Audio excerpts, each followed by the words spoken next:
86 दिनों के बाद राजस्थान में कोरोना से एक भी मौत नहीं हुई है, ये बड़ी राहत की बात है और केस भी लगातार कम होते जा रहे हैं। राजस्थान में कुल 150 से कम केस दर्ज हुए हैं। जयपुर में सिर्फ 12 केस बताए जा रहे हैं और राज्य के 8 जिले ऐसे हैं जहां कोरोना का कोई नया मरीज सामने नहीं आया है। लेकिन फिर भी स्वास्थ्य विभाग ने हिदायत दी है कि सतर्क रहें। चिंता की बात सिर्फ ये है कि राजस्थान में डेल्टा प्लस वेरिएंट का एक केस दर्ज हुआ है जो बीकानेर से बताया जा रहा है। देखते हैं हमारे सहयोगी हर्षा कुमारी सिंह की ये रिपोर्ट। राजस्थान का सबसे बड़ा कोविड अस्पताल RUHS, यहाँ 1200 बेड की क्षमता है। यहाँ कोविड की दूसरी लहर के दौरान क्षमता बढ़ा के करीब 1800 मरीज भर्ती रहते थे। अब इस अस्पताल में सिर्फ 100 मरीज हैं। 1800-1700 का फिगर था, वो लिमिटेड ड्रॉप होता होता 104 पर आ गया। आज की IPD का फिगर हमारे पास 104 है और 104 को भी मैं अब क्लासिफाइड करूं तो 60 पेशेंट अभी भी हमारे पास ICU में हैं, जो कि पोस्ट कोविड के अंदर पोस्ट कोविड कॉम्प्लिकेशन का ट्रीटमेंट ले रहे हैं। सिमिलरली 60 के साथ में 44 पेशेंट अभी भी हमारे पास वार्ड में हैं और जिस ढंग से ये पेशेंट ड्रॉप हुए हैं वो कंपैरेटिवली एक सुकून और एक उस तरह से जनता के लिए राहत का भी मैसेज है। एक समय जब कोविड चरम पे था तो 10,000 से ज्यादा केस हर दिन के आ रहे थे।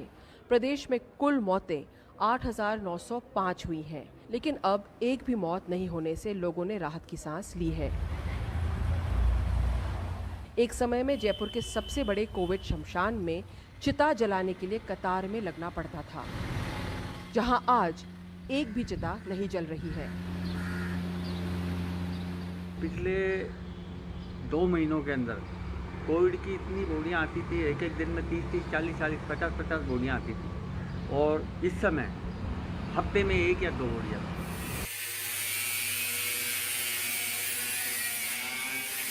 लेकिन ऑक्सीजन और बेड की किल्लत का जो सामना करना पड़ा, उसे देखते हुए सरकार अब कोविड की सुविधा बढ़ाने में लग गई है। RUHS में 100 बेड का नया विंग तैयार किया जा रहा है और यहाँ ऑक्सीजन के प्लांट भी लग रहे हैं। ये है राजस्थान का सबसे बड़ा कोविड अस्पताल RUHS। एक समय जब यहाँ पर पेशेंट्स का तांता लगा रहता था, आज यहाँ पर OPD बिल्कुल खाली है क्योंकि राजस्थान ने राहत की सांस ली है। 200 से कम केस अब दर्ज हुए हैं, कोई मौतें नहीं हुई हैं और कुछ जिले तो ऐसे हैं जहां एक भी फिलहाल कोविड का केस दर्ज नहीं हुआ है। लेकिन अगर यही स्थिति बनाए रखनी है तो कोविड प्रोटोकॉल की पालना करना जरूरी होगा। जयपुर से हर्षा कुमारी सिंह, NDTV इंडिया। कश्मीर की अर्थव्यवस्था बहुत चरमरा गई है। पिछले 3 सालों में इसे 50,000 करोड़ का नुकसान हुआ है और लाखों लोग बेरोजगार हो गए। ऐसे में अर्थव्यवस्था को पटरी पर लाने की कोशिशें हो रही। लॉकडाउन में रियायत की वजह से श्रीनगर में दुकानें खुली हैं, लेकिन व्यापार बहुत कम हो रहा है। ये तीसरा साल है जब कश्मीर में व्यापार पर बुरा असर हुआ है और हजारों लोग बेरोजगार हुए हैं। ये सब कुछ अगस्त 2019 में शुरू हुआ, जब सख्त कर्फ्यू महीनों तक रहा और दूरसंचार सेवाएं बंद थी। उसका असर अर्थव्यवस्था पर पड़ा। कश्मीर चेंबर ऑफ कॉमर्स और इंडस्ट्री के मुताबिक अर्थव्यवस्था को 50,000 करोड़ का नुकसान हुआ और करीब 4 लाख लोग बेरोजगार हो गए। इस सिचुएशन में आप देखिए बिजनेसेस को सरवाइव करना और फिर बैक टू बैक लॉकडाउन में हम कैसे सरवाइव करें। देखिए डेफरमेंट ऑफ मॉरेटोरियम बताना, डेफरमेंट ऑफ इंटरेस्ट पीछे लेना, बट ये पाइल अप होके हम कहाँ से दे पाएंगे जबकि एक दुकानदार हो या फैक्ट्री वाला हो, जब उसके पास वर्किंग डेज कम मिलते हैं। आप देखिए 40,000 करोड़ हमने जब एक साल, फिर ये महीना 2 महीना हमारी एक छोटी सी जगह है, फिर भी आप 10,000 करोड़ ले लीजिए, हमारा बिजनेस लॉसेस हो जाते हैं। और इस दौरान जो ये 4-5 लाख लोग बेरोजगार हो जाते हैं, आपके स्किल लोग हैं। राज्य का दर्जा वापस लेने के करीब 2 साल बाद केंद्र ने फिर घाटी के नेताओं से संपर्क किया है, लेकिन इससे कई सवाल उठ रहे हैं। क्या प्रधानमंत्री नरेंद्र मोदी को यह महसूस हो रहा है कि उनका निर्णय जमीन पर काम नहीं कर रहा, या फिर अंतर्राष्ट्रीय मजबूरियों की वजह से उन्हें कश्मीरी नेताओं से मिलना पड़ रहा है? इस दौरान कश्मीर को बहुत कुछ सहना पड़ा है। सरकार के सामने चुनौती इस सौतेलेपन के एहसास को दूर करने की है। 5 अगस्त 2019 के फैसले ने जम्मू कश्मीर की तस्वीर और तकदीर भी बदल डाली है। विकास सिर्फ कागजों और सरकारी इश्तिहारों में नज़र आ रहा है। ज़मीनी हकीकतें कुछ और कहानी बयान करते हैं। पिछले 22 महीनों से लोग बेयकीनी और बदहाली के दलदल में फंसे हैं। हज़ारों लोग रोज़गार से हाथ धो बैठे हैं। हज़ारों लोगों को जेल जाना पड़ा। दुनिया के लंबे तरीन इंटरनेट ब्लॉकेड से कश्मीर को गुजरना पड़ा। हाल ही में गांदरबल में एक शख्स साजिद रशीद सैफी को बस इसलिए गिरफ्तार कर लिया गया कि उसने गांदरबल के डीएम को बाहरी बताया था। तेज इंटरनेट इस साल फरवरी में जम्मू कश्मीर में बहाल किया गया। 18 महीने तक तेज इंटरनेट को सस्पेंड रखा गया था। इंटरनेट पर बैन पर अजीब तरह की दलीलें सामने आती रहीं। जैसे डिस्ट्रिक्ट डेवलपमेंट काउंसिल के चुनाव के वक्त गृह सचिव ने कहा कि आतंकवादी और वो लोग जो शांति के विरोधी हैं गड़बड़ी कर सकते हैं। सफल चुनाव और भारी संख्या में लोगों की भागीदारी के बाद भी बैन को बढ़ा दिया गया। इस बार कहा गया कि सफल चुनाव होने की वजह से वो तत्व बेचैन हैं जो शांति के दुश्मन हैं। इस तरह के फैसले लगातार आते रहे और कश्मीर में दुनिया का सबसे लंबा इंटरनेट शटडाउन हुआ जो 555 दिन तक चला। बिफोर अगस्त 19 हमारे डेली ऑर्डर्स ऑलमोस्ट 80 to 100 जाते थे कश्मीर के और रेस्ट ऑफ इंडिया के। फिर जब जैसे ही अगस्त 19 हुआ तो एब्रप्टली इंटरनेट शट डाउन हो गया और कर्फ्यू लग गया। तो फॉर 3 months हमारे ऑर्डर्स 100 to 0 हो गए। रेस्ट ऑफ द इंडिया के यूजर्स थे वो हमें कॉल्स पे कॉल्स करने लगे कि हमारे ऑर्डर्स का क्या हुआ। फॉर अगस्त सितंबर अक्टूबर उनके ऑर्डर्स आते रहे थे बट हमें तो बिल्कुल भी पता नहीं थी। उनकी पेमेंट्स भी हो रही थी बट हम यहाँ से प्रोसेस नहीं कर पा रहे थे। तो फॉर हमारा इमीडिएट स्टेप था कि उनके ऑर्डर्स हम प्रोसेस कर पाए, जो कि कुछ हद तक हमने किए और मोस्टली तो वो कैंसिल ही करने पड़े। आफ्टर फॉर ऑलमोस्ट 3 months जब कॉलिंग फैसिलिटी आ गई, एसएमएस आ गई, तो हमने रिज्यूम कर लिया बट एसएमएस के थ्रू ही ऑर्डर्स ले रहे थे एंड कॉलिंग के जरिए ऑर्डर्स ले रहे थे बट उसमें तो बहुत प्रॉब्लम आ रही थी। हमारी आधी टीम को दिल्ली जाना पड़ा ताकि वो वहां से हमें ऑर्डर्स बता पाए और हम यहाँ प्रोसेस कर पाए। रोजगार देने का वादा भी अधूरा रहा।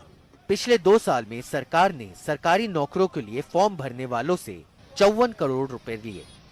अधिकारी कहते हैं कि वो 12,500 नौकरियों को अंतिम रूप दे रहे हैं और लिस्ट जारी करने में 1 महीने का वक्त और लगेगा। अगर सरकार की पिछले 2 साल में सफलता की बात करें तो 100 नए कॉलेज की शुरुआत हुई, लेकिन इनके लिए इमारतें नहीं बनाई गईं, न ही शिक्षकों की नियुक्ति की गई। राजनीतिक नेताओं का कहना है कि उन्हें नहीं पता प्रधानमंत्री ने ऑल पार्टी मीटिंग क्यों बुलाई। हालांकि इससे बातचीत के दरवाजे खुले हैं, लेकिन इसकी कोई गारंटी नहीं कि ये बातचीत कहां तक आगे जाएगी। अंदाजा करें, लाखों बच्चे 18 महीने तक ऑनलाइन क्लासेस नहीं ले पाए क्योंकि हाई स्पीड इंटरनेट पर कश्मीर में पाबंदी थी। ये बच्चे स्कूल भी ना जा सके क्योंकि पहले कर्फ्यू की वजह से, उसके बाद कोरोना लॉकडाउन की वजह से स्कूल बंद रहे। अब सिर्फ फरवरी से यहाँ हाई स्पीड इंटरनेट चालू हो चुका है और अब बच्चे ऑनलाइन क्लासेस ले सकते हैं, लेकिन इस दौरान हर एक को मुसीबतों से गुजरना पड़ा। यहाँ की तालीम और यहाँ की तिजारत दोनों पे बहुत ही बुरा असर पड़ा है। श्रीनगर से नजीर मसूदी की रिपोर्ट, एनडीटीवी इंडिया। अंतर्राष्ट्रीय नशा निरोधक दिवस के मौके पर देश भर में कई कार्यक्रमों का आयोजन हुआ। पंजाब भारत में उन राज्यों में शुमार है जहां ड्रग्स रैकेट का गोरखधंधा सबसे ज्यादा फल फूल रहा है। लाख कोशिशों के बावजूद इस पर लगाम नहीं लग रही है। क्या चुनौतियां हैं और क्या कोशिशें हो रही हैं, देखते हैं हमारे सहयोगी मोहम्मद गजाली की रिपोर्ट। 40 साल से जसवीर सिंह, जो मोहाली जिले में रहते हैं और वेल्डिंग का काम करते हैं, वो नशा मुक्ति केंद्र में भर्ती हो गए हैं। जसवीर महीने में जितना कमाते थे उसका आधा हिस्सा ड्रग्स पर खर्च कर देते थे। मेरी बहन ने 2 दिन पहले मुझे यहाँ भर्ती करवाया। मैं शराब, हेरोइन पर 600 रुपए खर्च कर देता था। गलत लोगों की संगत में पड़ गया था। पंजाब में ड्रग्स की लत की गंभीर समस्या है। पंजाब में करीब 35 सरकारी नशा मुक्ति केंद्र, 155 निजी नशा मुक्ति केंद्र, 19 सरकारी ड्रग पुनर्वास केंद्र और करीब 202 सरकारी ओट केंद्र हैं। इलाज के लिए 6 लाख से ज्यादा मरीज पंजीकृत हैं। नशा मुक्ति सेवाएं पंजाब की 13 जेलों में भी दी जा रही हैं। सरकारी नशा मुक्ति केंद्र और ओट क्लिनिकों में दवाओं के साथ साथ सलाह भी दी जाती है। आके वो डॉक्टर को मिल सकते हैं फॉर ओपीडी, और अगर डॉक्टर को लगता है कि पेशेंट को एडमिशन की ज़रूरत है तो हम उसके फैमिली मेम्बर के साथ कंसल्ट करते हैं और उन्हें काउंसल करते हैं, गाइड करते हैं। ओपीडी में भी हमारे पास 2 ऑप्शंस होते हैं। एक तो होता है कि जो नॉर्मल मेडिसिन डॉक्टर प्रिस्क्राइब करते हैं 5 डेज 7 डेज़ के लिए, उसके लिए ले जाते हैं। एक होता है ओट सिस्टम, आउट पेशेंट ट्रीटमेंट है। उसमें क्या होता है, ये जो ब्यूप्रेनॉर्फिन है वो पेशेंट को दी जाती है, वो उन्हें डेली आके खानी होती है यहाँ पे। बचाव और आइंदा होने वाले किसी भी नुकसान को रोकने के लिए सरकार ने 2 कार्यक्रम ड्रग अब्यूज प्रिवेंशन ऑफिसर यानी डैपो और बडी प्रोग्राम चलाए हैं। इस बडी के प्रोग्राम का मतलब ये है कि जो हमारे एजुकेशन में स्कूल और कॉलेजेस हैं, यूनिवर्सिटीज़ हैं, वहाँ पे जो स्टूडेंट्स हैं उनको इस कैंपेन से जोड़ा जाए। तो जितने भी हमारे स्टूडेंट्स होते हैं, स्ट्रेंथ होती है, उनको 5-5 के ग्रुप में हम एक ग्रुप बना देते हैं जिसे बड़ी ग्रुप बोलते हैं। तो वो जब एक दूसरे से मिलते हैं, हम सिखाते हैं कि ये प्रोग्राम है, इसका मतलब ये है कि आपने अपने साथियों का ध्यान रखना है, उनको प्रोटेक्ट करना है, उसको केयर करना है। 6 लाख से ज्यादा लोगों ने डेपोज में खुद को रजिस्टर किया है। इस लत से जूझ रहे लोगों के सलाह देने का काम करती है डेपो।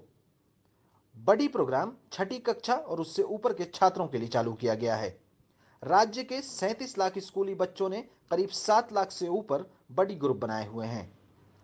अभी तक 15,976 शिक्षा संस्थानों में बड़ी प्रोग्राम के तहत 6 लाख से ज्यादा गतिविधियां हुई हैं। बड़ी ग्रुप 5-5 छात्रों का समूह होता है जो एक दूसरे को बुरी आदतों से रोकने का काम करता है। लेकिन पंजाब पुलिस के ऊपर सबसे बड़ी जिम्मेदारी ये सुनिश्चित कराना था कि पंजाब में ड्रग्स सप्लाई की पूरी चेन को तोड़ दिया जाए।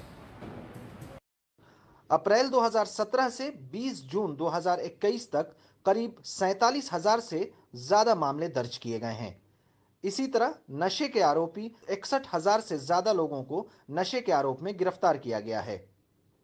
ड्रग्स के पैसे करीब 23 करोड़ से ज्यादा जब्त हुए हैं, जबकि 350 संपत्तियों को इन आरोपों में जब्त किया गया है।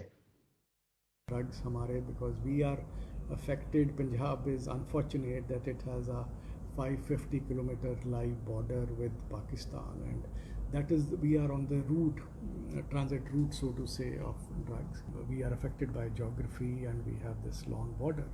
तो उस वजह से ड्रोन्स के माध्यम से, पाइप्स के थ्रू, ऊपर जो फेंसिंग है, बॉर्डर फेंसिंग, उसके ऊपर से फेंकने से, मतलब हमें चैलेंजेस, लीगल चैलेंजेस हैं, इन्वेस्टिगेशन में चैलेंजेस हैं। NDPS is a highly technical act, so those kind of challenges are there. Drugs की लत को रोकने की जंग एक लंबी लड़ाई है जिसमें पंजाब को कई साल लग सकते हैं। अंतर्राष्ट्रीय नशा निरोधक दिवस पर हमें उम्मीद है कि सबकी ये कोशिशें रंग लाएंगी। चंडीगढ़ से मोहम्मद गजाली, NDTV इंडिया।